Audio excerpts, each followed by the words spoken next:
Hello, everybody. I'm Dr. Dale here with one of my favorite patients, and she's got a great lesson for us to learn from her experience.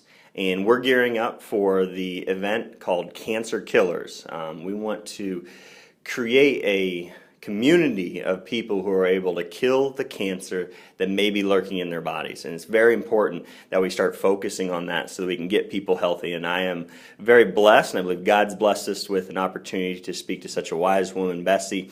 And I got to meet her at a church when we were doing a nutritional talk, and it was quite the interesting meetup there. So, Bessie, introduce yourself. Say hello, everyone. I'm Bessie. I am just pleased to be here. Awesome. So she agreed to do this in the hopes that her story, her testimony, would help save other lives and steer people in the right direction. So what we're going to talk about today is cancer and her experience. So Bessie, what was your experience in your health in life? And you mentioned something to me a few visits ago about some childhood illnesses. Would you be able to touch on stuff that you went through as a child and then into the two go-arounds with dealing with cancer? Okay, my journey started when I was about 5 years old with polio, to the point where I was absolutely not able to walk. It took from 2 to 3, 4 years to get myself together where I was able to go back to school, walk. I had leg braces, back braces, and very painful. I can remember that as a child. I was treated at Louisville Hospital, Children's Hospital in Louisville, Kentucky. Originally, they thought I had a cold. That's what I was diagnosed as I got sicker and sicker. And then I had years of great health until I reached the age of about 53 years old. And that's when I had parotid cancer. Never knew I had a parotid gland, but I learned a lot about a parotid gland when I got in cancer. Yep. I understand it is a smoker's disease. I've never smoked in my life.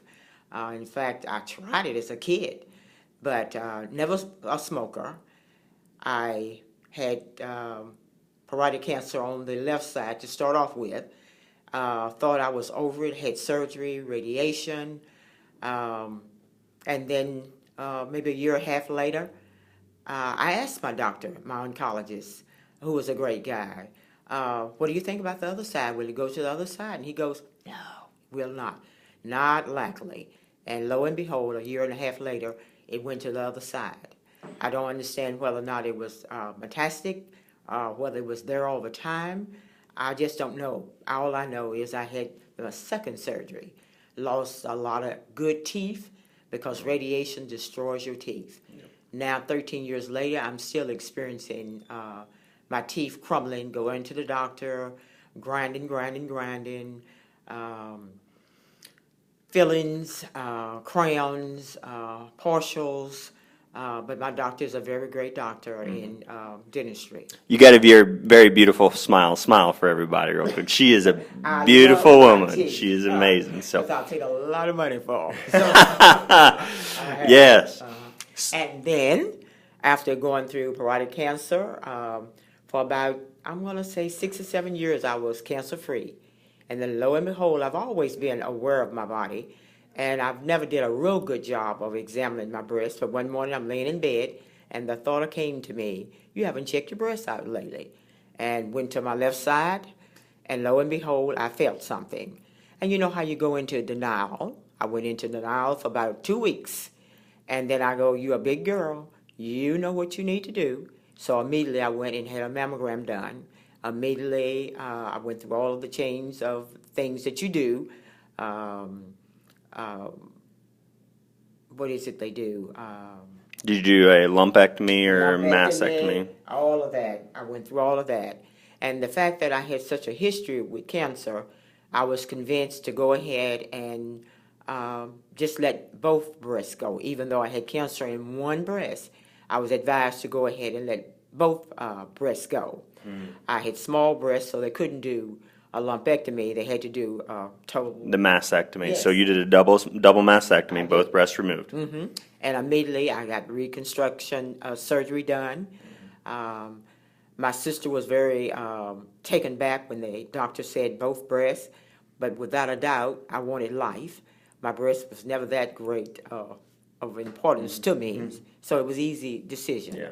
My worst decision was to commit myself to chemotherapy. That was the worst day because I felt like if I let both breasts go, and I was at a stage 1 going into a stage 2 cancer, why can't I just avoid all of the other chemotherapy? And I felt like chemotherapy was not the greatest thing for me. Well, it's a poison. I mean, it really is. And when I read all of the things that chemotherapy, I think I might go with the cancer, But I made a decision, and a year and a half later, I am free of cancer. Yeah. So the story behind how me and Bessie met, I was speaking on nutrition and cancer prevention at a local church here, Fifth Ward. Yep. Yes. So the pastor was gracious enough to have us come in and teach his congregation about health and specifically cancer prevention, since cancer's hit several people, I believe, in that church. So Bessie stood up and she asked me a question. She asked, Dr. Brown, I ask you this question because I seem to be doing everything. You seem you're like in good health. Good health. And she was doing everything right. So she was eating right. Yeah, she was the person living the healthiest lifestyle, and we've all seen it. We've all seen somebody close to us wind up with cancer despite doing what they believed everything they needed to do to be a healthy person. Now, here's the thing. What we want to talk about is the critical importance of other aspects of how your body functions and heals. Research has really shown that the functioning of your immune system and your nervous system plays a huge role in whether you develop cancer or not. So when Bess asked me, she said, I'm doing all these lifestyle things you're telling us here today and you're teaching us. She's like, why am I the one who got cancer twice? And I said, well, we got to look at your spine. And what I wanted her to do was talking about the polio. We're not promoting the polio vaccine. The polio vaccine was actually found to actually contain SV40 virus, and we're not going there, but that actually caused sarcomas, lymphomas, and brain tumors. So, but what that tells me is because most people have nothing more than a symptom of cold and flu. So like 99% of people who became infected and contracted polio would not have any paralysis at all. Most of them would recover very, very easily, would go into doctors, be diagnosed with the cold or the flu, and have no problems. So it's not that scary of a disease because you just focus on strengthening people's health. But what that tells me is your immune system was weaker in terms than, so you were in the 1% of the weaker immune system. Okay. So guess what? If you have a weak immune system and you're chronically ill, that's why children who have been taking antibiotics round after round after round have a significant elevated risk of developing cancer in their future. Yes, the bacteria is destroyed in your good bacteria in your intestines are destroyed by the antibiotic, but it's a sign that we have a weakened immune system. You follow me? I follow you, but what about the fact that I'm from a large family, okay, and I can remember going to school and every child in the family had mumps. I have never had mumps. Here's an interesting point here. There are two extremes to show that there's a weakened immune system. If somebody is chronically ill, always in the doctors month after month, or have those very devastating illnesses from a virus or bacteria like polio, having the actual going into the full paralysis, or there's the people that have no symptoms at all. They say that somebody is never, quote unquote, sick with the flu or the cold has a increased risk as well because we're not exercising our immune system. See, I believe that God allows us to have the annual cold, one a year, decreases the risk of. So there's a possibility there. Or you may have somehow, God was like, you've been through enough. I don't want you to make you go through that because that would be really hard on you. So maybe God protect you. We don't know. We don't. But we see that there was a weakened immune system due to the polio. So that's what that tells us. Now, doing all the lifestyles right, we discovered in her spine when we took x-rays that she had a degree of scoliosis, curvatures of the spine. You had digestive problems, correct, too? How's your digestive system doing? Much, much better. Okay, that is huge, people, huge. Why? Because somebody is constipated and doesn't digest their food properly, that nervous system is not controlling the digestive tract well, then guess what? You're at an increased risk of cancer. And I only say that. Why? Because guess what? If you can see the warning signs that indicate a weakened or malfunctioning body and nervous system, then guess what? You can start doing something about it, right? Yes, That's why I say that. I don't say and I don't speak into anybody that they're going to get cancer, anything like that. But that does tell us those are warning signs. And that's why we need to look at people's headaches, their back pain, their neck pain, or their digestive issues, or reproductive issues and severe menstrual cycles. Those are indicators of a malfunctioning body and malfunctioning nervous system. Now, I never had a problem with menstruation problems. I had 2 children. Yeah. And it was just like No that, problems. no problem whatsoever, natural childbirth. But you're having the digestive problems. I'm always had little issues with that. Yeah. So there's really cool studies out there from like the 1930s that show that they could actually section out the colon of women when they have constipation and they develop breast cancer, and they will actually reverse breast cancer just like that. They could watch the tumor shrink because your feces, your digested food, that waste product can become mutagenic, meaning it can alter DNA expression or damage DNA because the toxins stay in your body. So you need to go to the bathroom once a day, minimum 2 to 3 times. The super poopers, we call them, they're the ones that actually are really healthy. So that's what we want to get. I used to be constipated too myself. I had a degree of scoliosis in my lower back. My testimony with chiropractic is that I was able to relieve myself of constipation issues by getting adjusted by when I was in chiropractic school. So I know my body's clearing waste now, and so is yours. I do. You guys start getting adjusted. What kind of improvements? I know it's like we're talking. Hey, let's talk. Well, my improvements are mainly that, and then the fact that the surgeries that I had and radiation on my neck and all, I've always had a very stiff, couldn't move. I am able to move much, much better. Generally, just a really great feeling. Because I always knew that there was something going on in my back because of sometimes it'd be painful, you know, and there would be a numbness in my leg sometime, you know. I don't experience that now. Good. Now, I still have some stiffness in my neck, but it is much, much better. Good. It really is. I see the difference. Yeah. And we're continuing to work on that, keep our nervous system functioning well. See, digestion is controlled by the nervous system. Stiffness, pain in your back indicate there's a spinal issue, and that spine protects your nervous system. So if the brain can't communicate from and down the spinal cord out the nerves because the spine is shifted, then guess what? Your body is a weakened state. A stress response can be induced by a spinal misalignment, a subluxation, and now we have a health problem. And that's what she was. She was subluxated. Her spine was out of alignment, causing those issues, and it was interrupting the signals that go to her digestive tract. So all the good food she was eating, that healthy lifestyle she was living was amazing. I guarantee you it was suppressing the cancer for many, many years until it came up. Okay.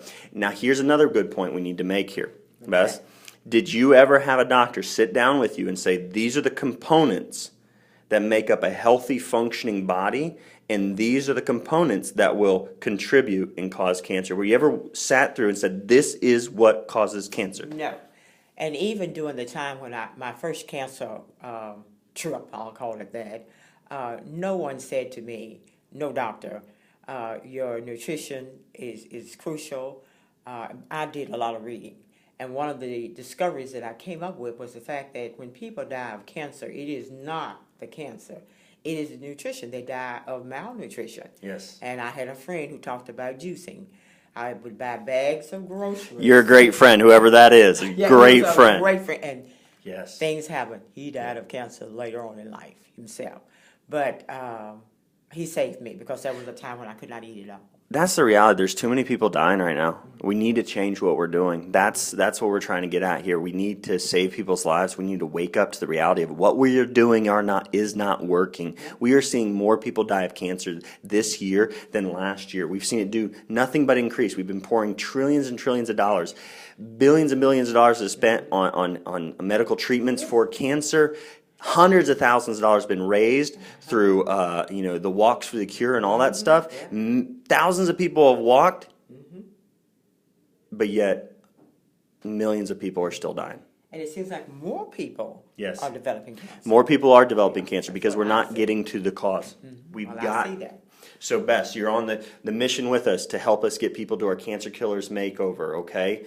This year it's the 19th, okay, of October. The 19th, 7 p.m. in our office. Be there. If you're watching this after the date, you know what? We're going to have a video of it so you can watch it online.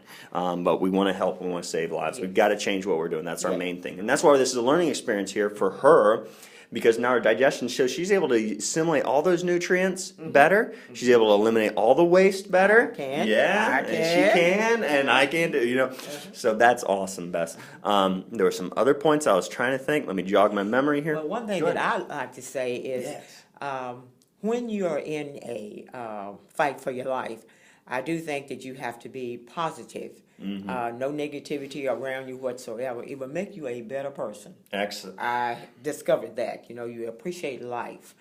You're joyful. Yeah. Little things that used to make you go crazy, it ain't nothing. So that's one gift that a real major illness will do for you. Yeah. I mean, you are a diamond, and diamonds are formed under pressure. Yes. And, God puts us under pressure at times to allow us. In her story, I believe, right here, what you're watching can save lives. We need to show people who've already been through cancer what caused their cancers, because chemo, radiation, surgery. She had surgery on one side of her neck. It came back on the other. Why? Because her spine was still out of alignment. Okay? And then from there, she was eating all the exercise and doing all that right stuff she felt, which was saving her life. But then it came back on her breasts, okay? And then she was given poison radiation, things that cause cancer. So to make sure that it doesn't come back, we're doing everything we can to get her body functioning properly. And now that her digestive tract is moving like it should, that is a huge indicator that the stress response has been reduced on her body, and her body is cleansing itself and is in a much better state of function. So that's awesome, Bess. I think this is great information. I think that it can save a lot of lives. I feel blessed to have crossed paths with you and been able to help you on your journey to, becoming whole. When we talk about health, it's not just one component. It's not. That's one thing that you have to know, that it is not just about one little thing. It's about the whole body. Yes. Yeah. And when you're in the fight for the cancer, again, it is about mind, body, and spirit. All of that has to be a war. And you have to win that war that way, So. Bess has one of the best mindsets, and that's the first essential of maximized living, is keeping a healthy mindset through this entire time. She's positive. She does say that she had several times, she's like, get back, devil in your place, get out of here. Fear, don't let it come in. But her determination to do everything she needed to do to stay healthy and prevent this. And that's what we're working on. That's what we need to teach people. We need to show them, back to it. She wasn't taught what causes cancer by the oncologist. That's not their job. They're the guys that come in with the napalm, and they're just going to try and kill everything in the body so that they hope that the cancer is, suppressed long enough for the person to live a little bit longer. But sadly, it comes back. Surgery doesn't get rid of the cause. Neither of those. So getting to the cause is getting to health. Restoring health, restoring healing, and getting a whole body. Whole in the terms of every aspect that goes in. Every aspect of the body, yes. It's mind, body, and spirit. So this is a great episode of Maximize Your Health. I thank my guest, Bess. You're awesome. Well, thank and you. Keep it up. Anything else you want to say to people, because you had some very wise words for people. Somebody that has been through cancer, because they don't want it to come back. And it's very scary for people to sometimes say that it came back, and it can come back. But that can be very empowering. It can be very protective to realize that if you've only followed the medical route as far as treatment goes, you have to do something different. You can't just go about life with this false sense of security that everything's fine now because you had it cut out or burnt out or chemicaled out.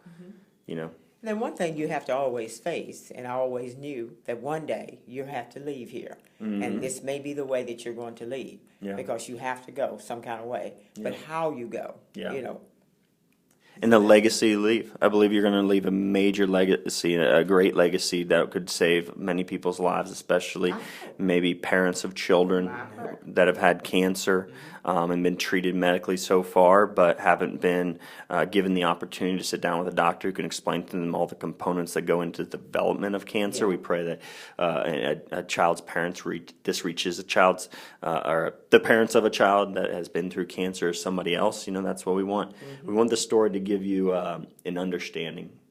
Knowledge is power.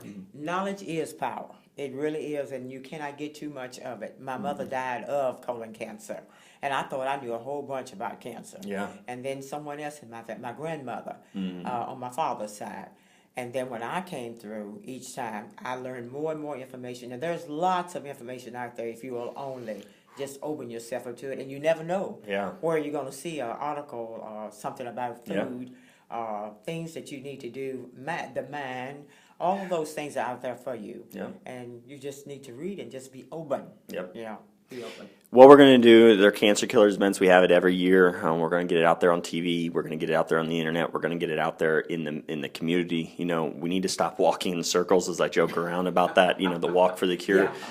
And we need to start learning and empowering people with the knowledge of what causes cancer so they can do the things necessary to eliminate those things that would put them at risk, that would toxify their body, would weaken their body, and put them susceptible to cancer.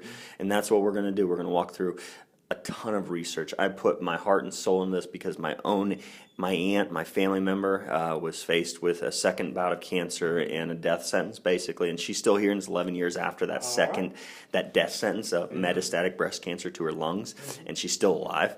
So, and she did no medical treatment. She only did healthy stuff, chiropractic, getting adjusted, specific chiropractic, not just rack 'em and crack 'em. I'm talking about correct your spine chiropractic, and I'm talking about the nutrition, like change your nutrition, nothing with chemicals, anything like that, no GMOs, no junk like that. She just went all out on health.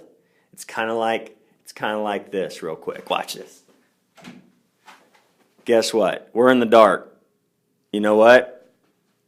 We can sit here and curse the darkness, and we can say this cancer is bad. Oh my God, why was I? But you know what? All we got to do to get rid of darkness, get rid of disease, is guess what? What do we got to do? Turn the lights on.